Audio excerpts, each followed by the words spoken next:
Look at this bus, guys. It's going to turn into a beautiful mobile home. Let's see how they transformed it.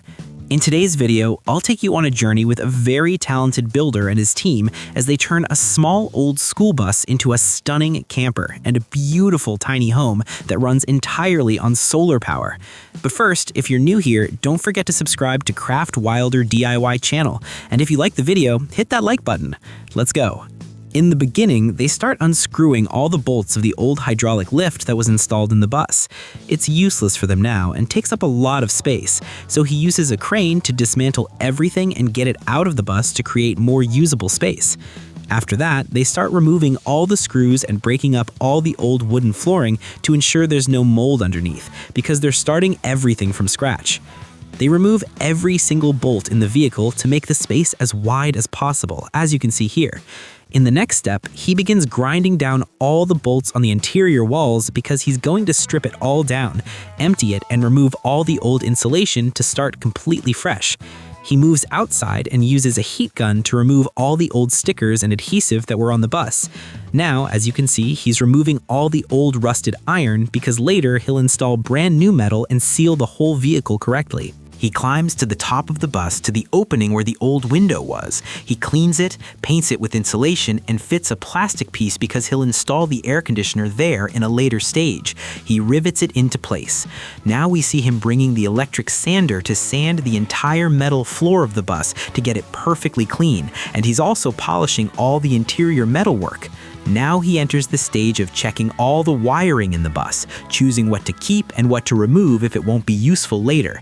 He starts disconnecting the wires for the floodlights at the front because they're unnecessary. He'll remove them all and seal the openings in the coming stages. We see them removing anything broken in the bus so they can later turn it into a very luxurious and elegant home for living and traveling. After that, he goes up to the roof with a pressure washer and starts cleaning the ceiling. He cleans it so meticulously that when he's done, you'd honestly think he repainted the roof from scratch. It's glowing and white bright. Now he brings a large piece of plastic and cuts out oval shapes. These will be installed where the old lights were at the front of the bus to seal them tightly so nothing can leak inside. He rivets them firmly into the bus body using pressure screws. He goes back inside to continue the work. He begins welding metal pieces in place of the rusted sections he removed to strengthen the bus structure. Here, he decided to remove some of the windows. Even though the bus is small, it has a lot of windows, and he wants some privacy. He removed 2 windows at the back, brought a sheet of metal, and started bending it to fit perfectly based on his measurements. He drilled holes and used pop rivets to secure it to the iron body of the bus from both the inside and outside, making sure there's no way for insects or anything else to get in. When he went inside, he found a massive amount of wiring, so he decided to leave that for a bit and work on the dashboard first. He used black spray paint to refresh the whole dash and fixed the broken parts. He brought aluminum pieces and attached them to the dashboard, then fixed a plastic piece where he'll later install the new light switches for the exterior lights. As you can see, it looks amazing, like an original part of the dashboard. He went to the front of the bus, took measurements for the new lighting, and drilled holes for the wiring to fit the lights perfectly. Now, he didn't like the original bus door because it opens in 2 folds, which doesn't give a homey feel. He decided to remove the entire mechanism and the door itself. He's going to weld the 2 halves together to make it a single solid door, like a real house door. He took the 2 door panels, sanded them well, and welded them together with high precision. He reached a stage where the door looks like it was never 2 pieces. It looks perfectly original. He then applied body filler to the door so that when it's painted, it looks like one solid, smooth piece. After the filler dried and hardened, he used the electric sander. He then moved to the inside of the door to finish the putty work there. After sanding it perfectly smooth, he prepped it for paint. He covered all the glass with tape and a protective layer, then sprayed the door and installed the handles. It looks incredible, truly like an apartment door. Now they enter the stage of painting the bus pillars with a layer of primer to protect them from rust. They started the insulation process because without it, they'd freeze in winter and melt in summer. They brought thermal insulation boards and applied adhesive to fix them to the floor. They took measurements and installed them perfectly, then taped the joints between the boards. When finished, they brought plywood sheets of the same size, applied adhesive again, and secured them over the insulation with glue and screws, piece by piece, until the entire floor was done. Now it's time to prep the rest of the body for insulation. He prepared small wooden pieces and attached them to the bus pillars. He used this method instead of one long piece of wood, so the ceiling could maintain its curved shape rather than being flat. Working together, they installed a large number of these slats until the whole ceiling was finished. They then moved to the walls, installing long wooden studs over the metal and securing them with screws. These will be the supports for the wall panels later. They kept working until all the wood framing was done. Then, he went outside and up to the roof to prep the mounts for the solar panels. He marked the spots, used a cutter to clear the area for welding, and after assembling the mounts, he sprayed them with several layers of paint. Once dry, he welded them to the bus body. He double-checked their stability, then painted around them with insulating paint to ensure no leaks. He drilled holes in the roof for the solar wiring, installed them, and connected them inside the bus. He sealed the entry points tightly to prevent rainwater from getting in. Then came the stage of mounting the solar panels and bolting them down securely. Now they want to change the color of the bus, so they brought electric sanders and sanded the entire exterior. Sanding is vital because the surface must be perfectly smooth. They removed all the taillights, sanded under them, and even removed and greased the door hinges while they were at it. Everyone was helping out. They taped off the entire roof and started painting it white, both to keep the original look and to reflect solar heat. Once the roof was done, the bus started looking beautiful. Then he carefully taped all the windows from all sides. This is a very important step so paint doesn't get on the glass. They painted all the frame edges and then started painting the whole bus a sky blue color. They worked on the details, and as you can see, the color looks very elegant. Each team member took a section to finish the work quickly. After they finished and the paint dried, they decided to give it a second coat to make the color pop even more. Of course, spray painting would have been better and faster, but he chose hand painting to save money.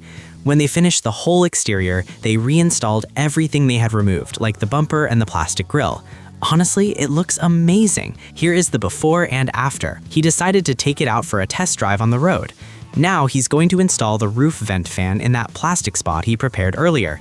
He cut the opening, went up to install the exterior frame, and sealed it well with silicone to prevent leaks. He bolted it down, installed the fan, and tested it. Then he went outside to install the side floodlights and made sure all the lighting was working perfectly. He tested the interior lights he installed, then began connecting the electrical wiring and continued with the wall insulation. He started applying Kill Mat, which is a preliminary sound insulator that reduces outside noise like road or rain sounds and stops the metal from vibrating while driving. These are rubber sheets with a foil or aluminum layer applied directly to the metal. He then completed the remaining wooden frames and supports, measuring everything several times before installing. Next, he started running the wires through the wood before moving to the spray foam insulation stage. He used polyurethane spray foam, which is applied as a liquid and then expands to fill all the gaps. Within minutes, it dries and becomes very solid. Now he's installing foam boards in the wall sections he framed with wood. He secures them well after cutting them to size, making sure everything is fitted correctly. Now comes a major step, partitioning the space. He starts building the bathroom frame with wood while simultaneously working on the wall wiring. He installs the wall panels and secures them tightly with screws. He applies filler over the screw holes and preps them for paint. You can see he's organized the solar batteries, breakers, and the inverter. The solar unit looks ready. He has to make sure all the connections are correct. Then he disconnects them to build a dedicated cabinet for the power system. He drills a hole in the floor for the main power cable. They then work together to lay the parquet flooring. Working as a team allows them to cover a large area in very little time. They fit the parquet carefully, ensuring every piece is in its right place. It's clear now that the interior is really starting to look like a home. Now he brought a piece of iron, drilled holes, and welded it into the frame he built. He welded parts of it to the bus chassis. After taking measurements, he assembled and welded the main frame to be mounted on the roof for something spectacular. They spray painted the iron frame they made. He then brought more iron and fabricated a ladder. He used a special anti-slip metal for the steps and welded it all together. He tested the ladder's position on the back of the bus to ensure the measurements were right, then mounted it. He climbed it to test its strength. Once satisfied, he went back inside to finish the remaining walls for the kitchen and around the windows. Working as a team helped them accomplish so much. You can see the difference from a regular bus to this. After connecting the electricity and testing the ceiling lights, the bus looks incredible, even though it's not finished yet. Now they finish painting the walls white, which makes the bus feel much wider and more comfortable. After painting, he brought large wooden beams to build the bed frame. He used thick sections to handle the weight. After a lot of effort, the frame was nearly done. He then brought a water tank and iron supports, drilled holes for the pipes, and cut an opening in the bus floor to connect everything. He mounted the tank underneath the bus, along with the water filter, pump, and water heater. It's obvious he's a professional. With the plumbing done, he installed the kitchen cabinets and the sink to make sure everything fit comfortably. He added upper cabinets for extra storage. He kept checking measurements, painting, and finishing the electrics as he went. He decided to build the chairs from wood himself to save money. Once the furniture was done, he sealed the kitchen countertop to waterproof it. He installed the gas stove, bolted it down, and tested both the electrics and the gas. They laid out the mattress, making the bedroom ready. After all that work, he had to test the bed, and it looked very comfy. They brought pieces of fabric and made curtains out of them to ensure there is plenty of privacy, and they began installing them on all the windows throughout the bus. After that, he brought pieces of wood, cut them, sanded them, and assembled them together to create drawers for the cabinets he had built. Because, as we know, this is an essential thing in any bus being converted into a mobile home, to have lots of large storage spaces, especially if they are going to live in it full-time. And indeed, he installed the drawers in their places and secured them with screws. Then he continued with more pieces of wood, sanding and assembling them to create a pull-out shelf. He also continued installing wooden pieces painted in white for the drawers, so they would match the rest of the decor they had created. He installed the handles and the hinges, and he was getting very close to finishing everything. Now he reached the bathroom stage. He brought an insulating paint and coated the entire interior of the bathroom to seal it correctly, making sure there would be no water leaks at all. Then he brought the tiles and started adjusting the measurements and installing them in the bathroom. Also, after finishing the bathroom, he used the same tiles on the kitchen walls to complete the harmony and the beauty of the design and colors. After finishing the kitchen, he installed the tiles on the outer corners of the bathroom, and the final look turned out absolutely amazing. After finishing everything inside, he didn't feel comfortable with the original door, so he decided to bring a real house door and install it in its place. He actually removed the old one and installed wooden frames to secure the new door into. After making sure the door fit perfectly in its place, he started painting the rest of the wood and the ladder. Then he installed the door in its place, and honestly, it looks exactly like a real apartment door installed on a bus. After that, he cut some pieces of wood and started installing them on the section he built on top of the bus, so it could serve as a roof deck or a balcony, a place for relaxation. He took the measurements and they secured them with screws into the iron frame. After finishing the roof, he went back down to complete the remaining things. Here, he made a box to house the TV mount and installed it in its place. He sat down to test the space where he'll be working and also where he'll be watching and enjoying his time. And just like that, the bus was finally complete and transformed into a real home. After it was finished, he went on a camping trip with his team to enjoy their brand new mobile home. If you've reached this point, you are now part of the family and one of the best people. If you like this video and this transformation journey, don't forget to subscribe to the Craft Wilder DIY channel. Hit the like button and share it with your friends so our family can grow with more amazing people. I'll see you in the coming videos, and I'll leave you now with the final shots of the bus. Peace.